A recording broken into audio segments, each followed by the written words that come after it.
मुझे दुख होता है आपको यहां देखकर। दुख हमें झारखंड के लोगों को भी देखकर होता है, लेकिन आपके लिए वो दुख थोड़ा ज्यादा इसलिए होता है कि जैसा भी सही जमशेदपुर वालों को झारखंड मिला, सरायकेला वालों को झारखंड मिला, धनबाद वालों को झारखंड मिला, बोकारो वालों को झारखंड मिला, हजारीबाग गिरिडीह को झारखंड मिला, रामगढ़ को झारखंड मिला, रांची को झारखंड मिला, लेकिन झारखंड बनने का हकदार और झारखंड में शामिल होने का हकदार पुरुलिया, झारग्राम, बांकुड़ा के लोग भी रखते थे। आज बिल्कुल इस बात का अफसोस आपकी आंखों में भी झलक रहा है और हमें भी झलकता है। जो आंदोलन कोयलांचल में था, जो आंदोलन लोहांचल में था, कोयलांचल यानी हमारा जो कोलियरी कोयला का क्षेत्र है, धनबाद, बोकारो, गिरिडीह, हजारीबाग का हिस्सा, और लोहांचल यानी जमशेदपुर का क्षेत्र, वही आंदोलन आपके जंगल महल में भी था।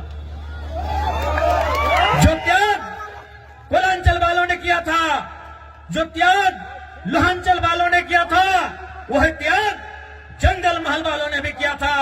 लेकिन आज कोयलांचल वालों को, लोहांचल वालों को कहने के लिए झारखंड मिला, हालांकि अधिकार वहां भी उनको नहीं है। आज भी वहां उनको मजदूरी के लिए तरसना पड़ता है। उनकी जमीनों में कोयला, उनकी जमीनों में अभ्रक, उनकी जमीनों में लोहा, उनकी जमीनों में लगभग 80 प्रकार के मिनरल्स पाए गए हैं, लेकिन आज उन्हें नौकरी के लिए तरसना पड़ता है। लेकिन हाँ, उनके पास कहने के लिए है, हमारे काछे ए शब्द अच्छे कि हमरा झारखंड, हमरा पवाली झारखंड, लेकिन आपके पास वह भी कहने को नहीं है कि हमारे पूर्वजों ने, हमारे बाप दादा ने जो आंदोलन किया था, जो संघर्ष किया था, उसके बदले आप उस झारखंड का हिस्सा नहीं बन पाए।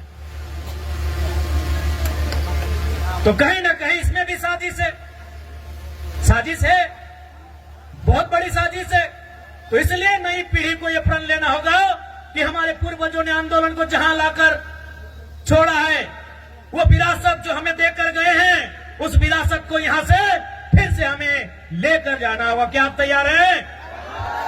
कि जंगल महल की गलियों से एक आवाज आया है, जंगल महल की गलियों से एक आवाज आया है, उठो नौजवानों, फिर से इनकलाब आया।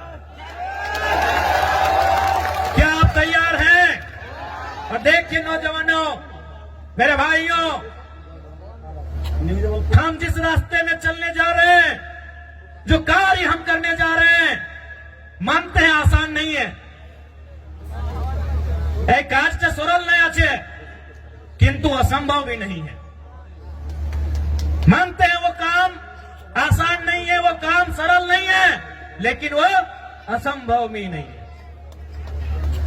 आज हमारे समाज का जो मांग है शेड्यूल ट्राइब इंक्लूजन का, आज ये लड़ाई भी, आज ये मांग भी परसों नहीं दशकों पुरानी है।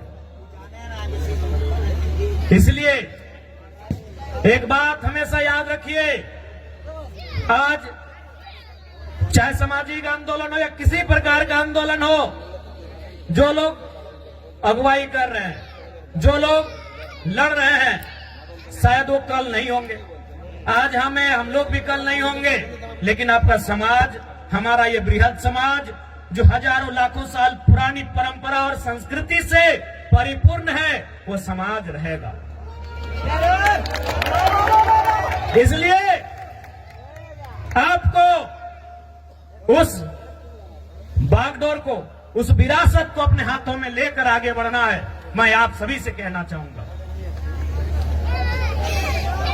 और आज जब भी आप किसी आंदोलन के लिए जाते हैं, जब आप संघर्ष का रास्ता चुनते हैं, आपको त्याग करना पड़ता है। बिना त्याग का आपको मंजिल नहीं मिलेगा।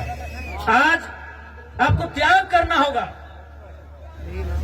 आप कहेंगे कि हमें भोग का रास्ता भी चुनना है, हमें ऐसो आराम का भी रास्ता चुनना है, और हमें मंजिल की ओर भी जाना है, हमें अपने सपनों को भी साकार करना है, तो संभव नहीं, आपको त्याग करना होगा। आज का समय त्याग का है, और जो नौजवान त्यागी बनकर इस रास्ते में आएंगे, तभी हमारा समाज उत्थान की ओर जाएगा। इसलिए इस पीढ़ी को तो त्यागी बनना होगा। हमारे जिले में एक वीर क्रांति दूत हुआ करते थे शहीद शक्तिनाथ महतो। वो अक्सर कहा करते थे कि एक पीढ़ी को जेल जाना होगा, दूसरी पीढ़ी को गोली खानी होगी, तभी तीसरी पीढ़ी राज करेगी। हमारी एक पीढ़ी जिसमें शहीद शक्तिनाथ महतो स्वयं, जिन्होंने ये नारा दिया था कि एक पीढ़ी को गोली खाना होगा, और शहीद शक्तिनाथ महतो ने खुद गोली खाई। उनके साथ निर्मल दादा ने गोली खाया। ऐसे अनगिनत, गिनती हम नहीं कर पाएंगे, इतने लोगों ने गोली खाया। अब का जो समय है कि एक पीढ़ी गोली खाएगी, दूसरी पीढ़ी जेल जाएगी, ये शायद जेल की स्थिति वाला समय है। और आपने देखा पुरुलिया के जिले में, घाटशिला में हमारे 51 लोगों को जेल जाना भी पड़ा। लेकिन उन विषयों से, उन घटनाक्रम से आपको कतराना नहीं है, क्योंकि आपकी लड़ाई आपकी व्यक्तिगत नहीं है। आपकी लड़ाई केवल आपके लिए नहीं है, आपकी लड़ाई केवल आपके घर आंगन तक सीमित नहीं है। आपकी लड़ाई कई हजारों साल पहले जो सपना हमारे पूर्वजों ने देखा था, उस सपने को साकार करने की लड़ाई है। इसलिए आज आपको त्यागी बनना होगा, इसलिए आज आपको त्यागी बनना होगा। और एक बात याद रखिएगा, जो संघर्ष को चुनते हैं वही सफलता के करीब जाते हैं। आज का समय संघर्षों का समय है मेरे भाइयों। जो भी पर्व हम लोग मनाते हैं उसका एक संदेश होता है।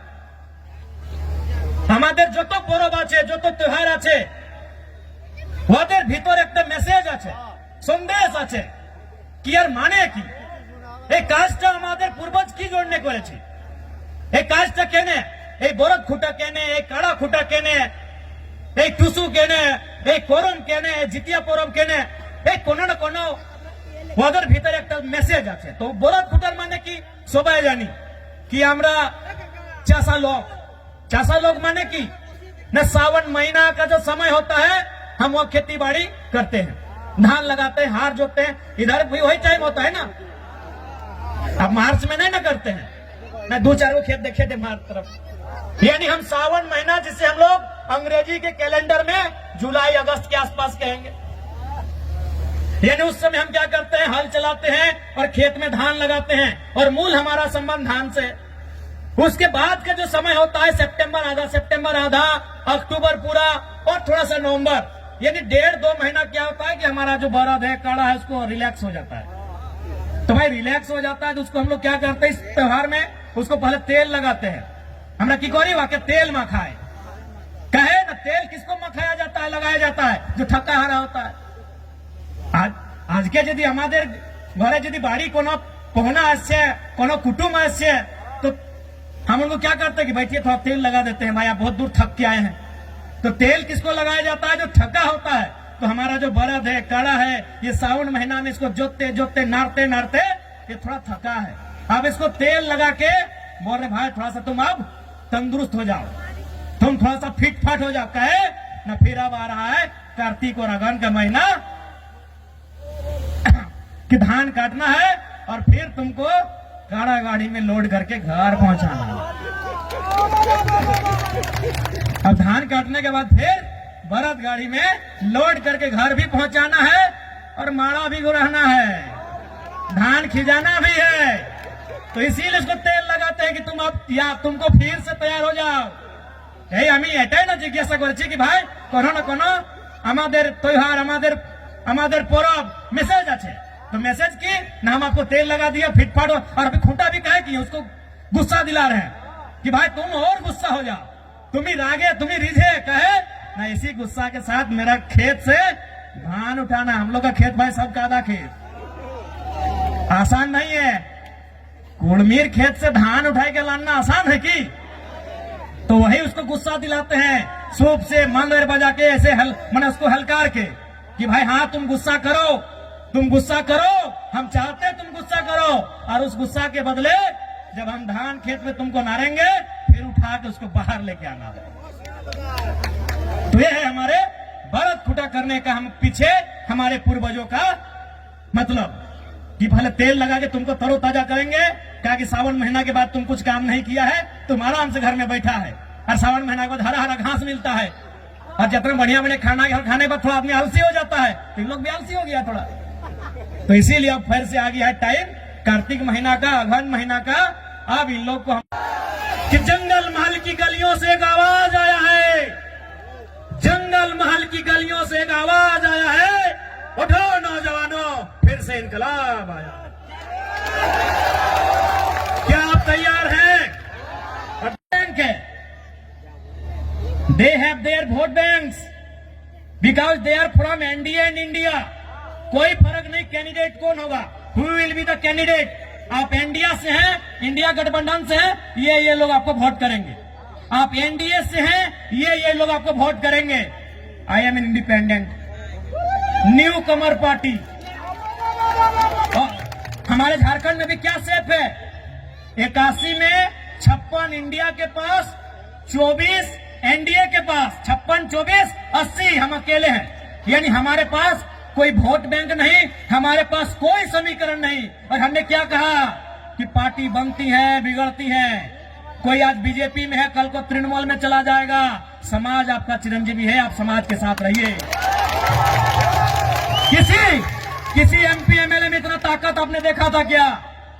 हमने स्पष्ट कहा कि आप हमारे राजनीतिक कार्यक्रम में आते हैं, अच्छी बात है। आप मेरी पार्टी के मीटिंग में आते, अच्छी बात है, लेकिन आप समाज की मीटिंग में पहले जाइए। हमने एकमात्र भी एमएलए जिसने कहा था, जबकि आप भी जानते हैं 2029 में पता नहीं हमारा क्या होगा, क्योंकि हम नया विधायक है, हमारे पास कोई समीकरण नहीं है। 2029 में हमारे केसर समाज से होते तो हम भी बोलते पहले अपना देखते हैं भाई, लेकिन हम